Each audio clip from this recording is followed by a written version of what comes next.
Hello everyone and welcome back to my channel.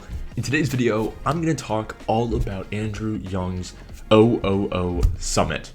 If you're not familiar, Andrew Yeung is a huge part of the New York City tech and venture capital ecosystem. Over the years, he has hosted hundreds of events for thousands of founders, entrepreneurs, investors, and operators, and just aspiring startup enthusiasts. This last weekend, Andrew took a major step and hosted his first ever summit. He brought together about 500 individuals for a full day of content from some of the leading entrepreneurs in the space. I was fortunate enough to be a volunteer for the event, so I was able to help him and his team set up and execute on a great event. But even better is I got to sit in on a lot of the content and learn a ton. So in today's video, I want to talk about some of the biggest takeaways that I had from the OOO Summit and how I plan to implement them into my own entrepreneurship journey. But before diving into that, if this is your first time on my channel, definitely subscribe because I post 2 new videos every single week and you don't want to miss them.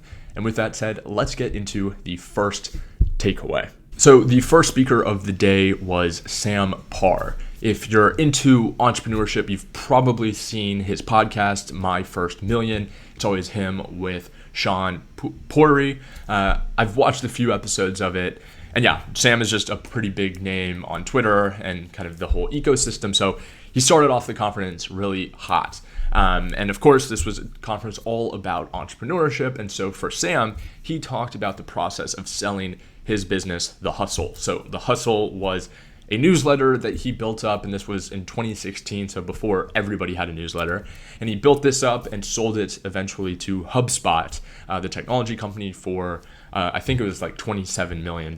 He owned it outright. He had it bootstrapped, so it was a pretty big exit for him. So they were just talking a lot about that and how the big exit, the big check that came into his bank account, how it affected his life, because that's a lot of what he talks about now on his different platforms. He has a podcast where he interviews other high net worth individuals and really breaks down their finances. So they talked a lot about that. But one of the things that I wrote down, one of the big takeaways, and fortunately I had a good notebook with me, so I wrote down some solid notes. And the first thing that he really said that stood out to me was the fact that he said he reverse engineers his goals. So I think at 23, he had made some other exit, a minor exit that he called a base hit. But he had still kind of gotten the job done and he knew what he was capable of. And so he decided that by 30 years old, he wanted to have a net worth of $20 million, which is obviously a pretty lofty goal, but he reverse engineered it. So what that means is that he decided, okay, if I'm going to build a company in this industry, I can sell it at, for example, a 5 times multiple on the revenue. That means I need to be at $4 million in revenue a year in order to sell it for $20 million. And so he really broke it down by that. So that's the revenue that the company needs to be at the time it sells. And let's say it grows at 50% revenue each year. So then he was able to backtrack that down to exactly the amount of revenue that he needed in that first year. And then of course is kind of the standard to go from there. And it worked out for him. He sold the company, like I said, for $27 million. He was 31, so a little bit delayed in that goal, but it still worked out pretty well for him. So I thought that was just a really interesting concept. And just for applying that to my own life, it's, for example, if I want to get 20,000 subscribers on YouTube, that means I have 5,000 and some change to go. Breaking it down by, okay, if I get 10 subscribers per video I post, how many videos is that? How many videos per week do I need to do to get that? I think it's just an interesting way of thinking about things, because so much of the time it's just like, oh, one day if I were to sell the company, that would be great. But really to think about it that strategically, especially in a world where, numbers really never lie and the multiples can be relatively expected, I think it's just a really interesting concept. And then the other thing that he talked about too was just asking yourself what you want your average day to look like in 1 year, 5 years, and 10 years. This is a good exercise, not just to do with yourself, but to do with your co-founder, to do with your partner, your boyfriend, your girlfriend, whoever it may be, and just understand, what you want your life to look like, because money can amplify certain things. And this was kind of part of that conversation. But, it was one of those things like, if you want your life to be, you waking up whenever you want, being able to have a leisurely breakfast with your family, go out and get coffee with a friend or a business partner, whatever it may be, is just a helpful exercise, because maybe that doesn't mean you need $100 million or whatever it may be. So he talked about that, and I just thought that was a really interesting concept and something I want to implement more too, just because it's so easy to get caught up in the day-to-day grind. It's easy to just lose sight of your long-term goal because you're so focused on what tasks are right in front of you. And this is something I certainly have struggled with. And so, yeah, I think it's just an important thing. And there's a quote from someone else that I've seen at an event, Marina Pompliano, and she says, there's no point in winning the rat race, because even if you win, you're still a rat. And I think this is just a good example of that. And then the final thing that stood out to me from Sam was him just saying that before starting your business, it is really helpful to think through the worst case scenario that you're willing to accept. So not necessarily the worst case scenario, but the worst case scenario you're willing to accept. Those are two different things. And his example, of course, was, worst case scenario, the business loses all its money, the business goes bankrupt, I then have to move back home with my mom, with my family, start over. Is that the worst thing in the world? No. And so it kind of just allows you to think through, the risk assessment. Is this something I'm worth? Is this something worth risking? And just understanding that, maybe you still do have something to fall back on. Worst case scenario, it gives you a little bit more comfort to then take that step and dive into entrepreneurship. So I thought that was some great advice from Sam. And like I said, he started off the conference with a really great note. Okay, and next up was Kyla Scanland. This is someone that I wasn't familiar with before the event, but I definitely want to start watching a lot more of her content. She posts a lot of economic related videos. It's still stuff that is a bit more technical than kind of the average finance videos you might see on TikTok. So she had a keynote speech all about kind of what's going on in the economy right now. The room was full of entrepreneurs and founders in the tech space. So I guess it was understandable to think that, they're so focused on their own startup and building that, maybe they haven't paid attention to all of the underlying economic conditions. So it was a pretty detailed walkthrough. So I'm not going to go too in depth, but some of the biggest takeaways from this is just the effect of inflation on the US economy, and realistically, the average consumer's lack of education on how the economy is actually doing. The other thing too, she showed a slide that showed that a lot of Americans think the US is in a recession, and we're not. The market, of course, has done well. There are certain signs that are a little bit scary, but we are not in a recession. A recession is defined by 2 straight periods of negative growth, and that is not what we are in. And so it was just interesting how inflation can affect the way that we think of the economy. And speaking of that, just in terms of the pricing of things, she mentioned the Mitsubishi Mirage was the last car in the US to be a new car priced under $20,000, and that this last year was discontinued. So now there's literally no new car that you can buy in the US for under $20,000. That's crazy to me. I live in New York, so fortunately I'm not that exposed to the car market. I don't have a car here. I have no plans of buying a car anytime soon. But that's a pretty crazy number. Even if you got the lowest of low-end cars as a new car, it's still going to cost you more than $20,000. And so I think, again, that just shows why the average consumer probably thinks we're in a worse spot. And realistically, 50% of Americans don't own any stock at all. So they could probably care less about what's going on in the stock market. So I think it was just really interesting to kind of zoom out and realize, okay, this is why people are thinking this. Just because my perspective is this doesn't mean that that's the sentiment of other Americans. And on a very similar note, she averaged a lot of kind of this negative outlook on the media. She showed up some examples saying that the average sentiment of news articles just in the last few years has become so much more negative than it ever has before. And not necessarily left-leaning or right-leaning,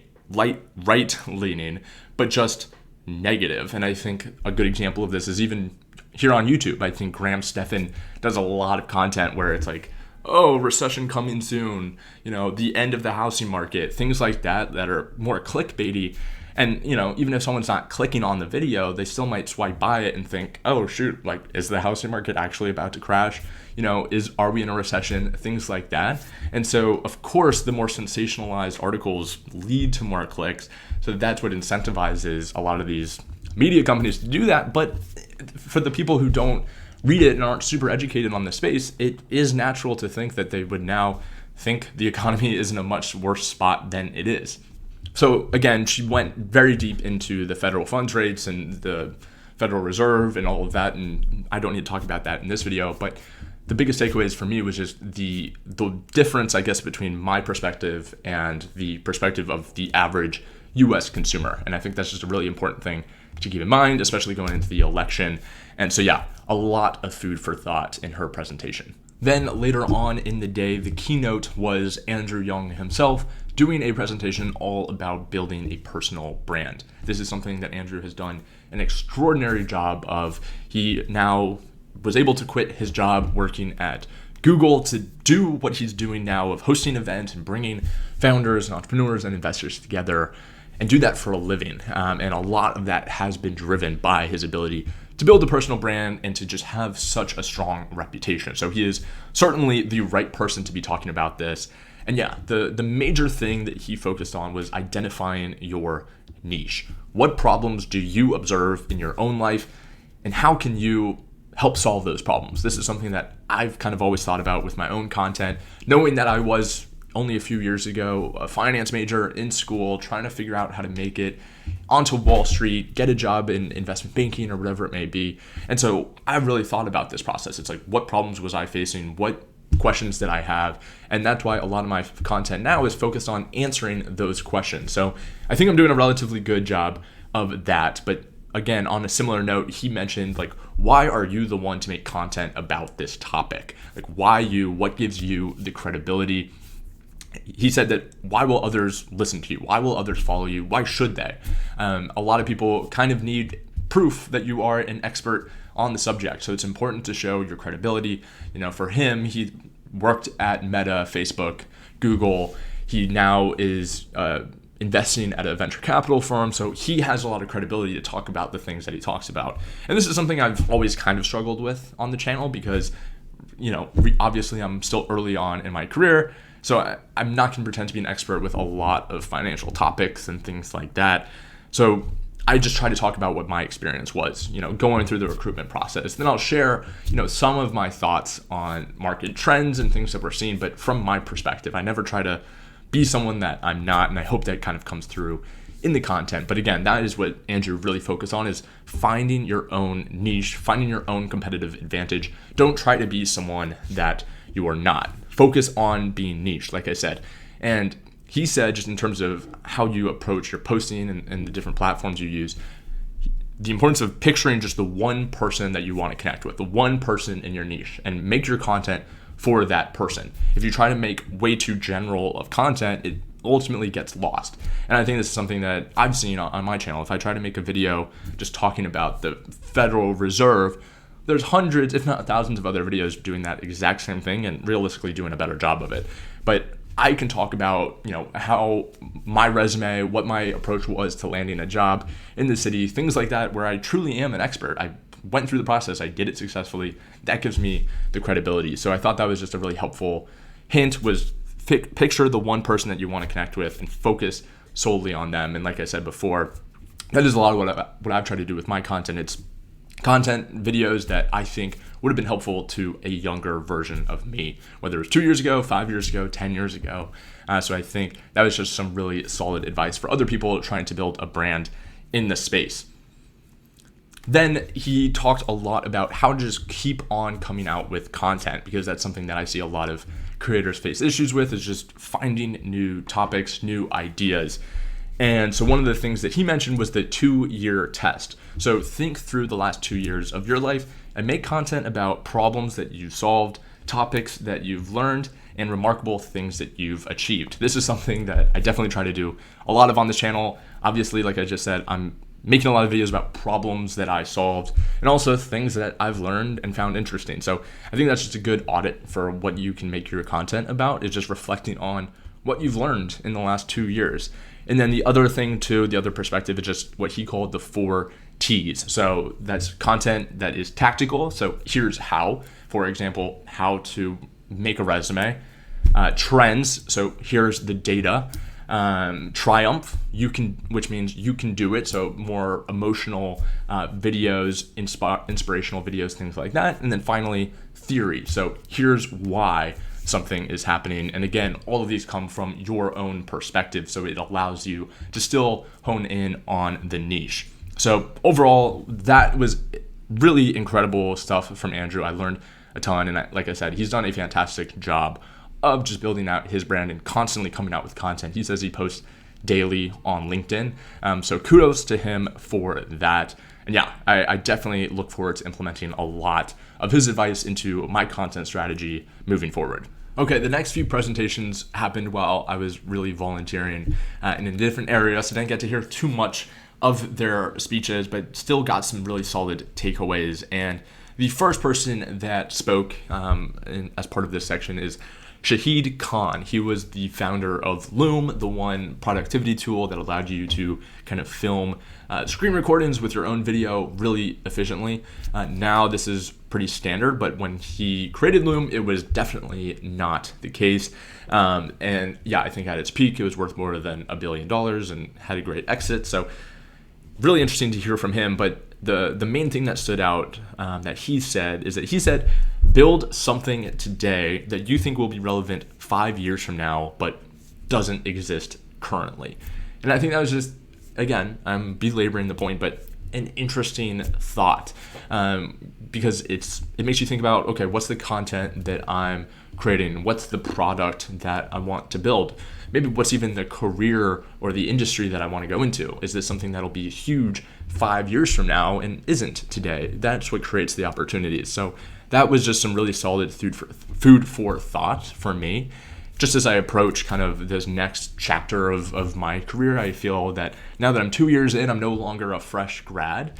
And so it's really important for me to just think what the next 5 years looks like and dedicating my time towards something that there's a lot of potential for growth. And I'm grateful to have content, but of course within content, there's so many other things. So making content that is super relevant for the next generation. That's something I certainly have tried to do already with this channel. And yeah, so interesting stuff from Shahed. Then the next person was Guillermo Rauch. So he is the CEO and founder of Vercel, which is an AI company. They help a lot of the other platforms that leverage AI. So it's worth, after the last fundraising round, about $3.7 billion. They're looking to IPO potentially down the road. And yeah, he dropped out of high school in Argentina. He was always super entrepreneurial, building a ton of software tools. He was a major contributor to kind of the open source community. So he's bounced around quite a bit successfully within Silicon Valley. And now is, of course, building a fantastic business. And yeah, the major takeaway from him is that he just said that hands down, America is the best place to work on big ideas. And this was really great to hear. I think in the media and just in the world right now, there is so much divisiveness and, people are negative about America and just how it's declined. People saying there's not a ton of growth and, X, Y, Z. And I think it was just really refreshing to hear that perspective from Guillermo, because he was so just bullish on the United States, so bullish on just the people here and the energy, and of course just the power of immigrants to come in and provide those fresh ideas. But again, just the power that's in New York City and Silicon Valley and just the innovation that comes there. So I thought that was a really great thing for him to say. It was amazing the amount of people in the room who were from other countries. And I think, the tech and the startup ecosystem obviously just draws in some of the most ambitious people in the world. So really liked that thought. Obviously, I'm a big America person. I'm super patriotic, and that comment brought it out of me even more. So now I just want to talk about kind of my overall takeaways, and I promise I'll make this quick. But the overall takeaway, this really came from Sam, is that you need to validate that there is a need for your product, your service, your content before actually going through the process. there's no point in making a video if no one's going to watch it. There's no point in building out a company for a service that isn't needed. And of course, this first comes from you looking at your own life. Is this a problem that I actually have that I want solved? And if it is, okay, then I think Sam mentioned, go ask 10 relevant people in the space if they have the same problem, if they have the same issue, if they would pay to solve that problem. So I think that was just an interesting thing again. And for myself, just relating that to content, is this a video that I would watch? Is this a video that myself 2 years ago would watch, 5 years ago, whatever it may be? It's just kind of a healthy audit to make sure that you're spending your time where you should be. And then finally, just the other things that I plan to implement from all of these learnings is the importance of being authentic in this content journey. I really want to focus on being authentic and sharing content that shows this journey that I'm on. Yes, I still make plenty of content that is, a little bit more just relevant to a certain topic, so how to do something, and I don't always implement that many aspects of my own life, but you really do build a brand, you build a stronger connection with people when you open up and you're authentic. And I have enjoyed that aspect of the YouTube channel, so I want to continue doing that, and I think Andrew's presentation just accentuated that. And on a similar note, I really want to make the most of my competitive advantages in life. I'm here in New York City. I work in an industry and at a company that is very competitive, that people want to know more about. And so I need to do a better job of implementing that. One of the other things that I wrote down is just the strong network that I've been able to build, my ability to meet a ton of people, interesting people here in the city. I'm so fortunate to live here, and there's people all over the country that I'm sure would trade it a lot to be in my shoes. And so I want to just really take advantage of that. And when it comes to YouTube, I might not make the most creative video in the world. I might not, have whatever the best storytelling skills, but what I do have is my life. And so I really just want to implement more of my life into the videos. And I hope that, by doing that, I can create more of a connection with you guys and just make some videos that you all want to see. But with that all said, that's going to wrap it up. Really, a major shout out to Andrew Yeung and his team. Jacob, if you're watching this, you crushed it. The event was a huge success. I think they are planning on doing it in 2025, so I'll put a link down below to Andrew's links, Andrew's mixers. All of his information will be there. Definitely check it out if you're in kind of the tri-state New York City area. He always is putting on some fantastic events. Thank you to all the speakers for contributing your time. And yeah, thank you for watching this video. Like I said before, if you're not already, please subscribe, because I'm posting 2 great new videos every single week. And I need you to hold me accountable to all the things that I just said in this video. So with that said, thank you for watching. As always, if you have any questions, reach out to me on LinkedIn, and I'll see you in the next video. Peace.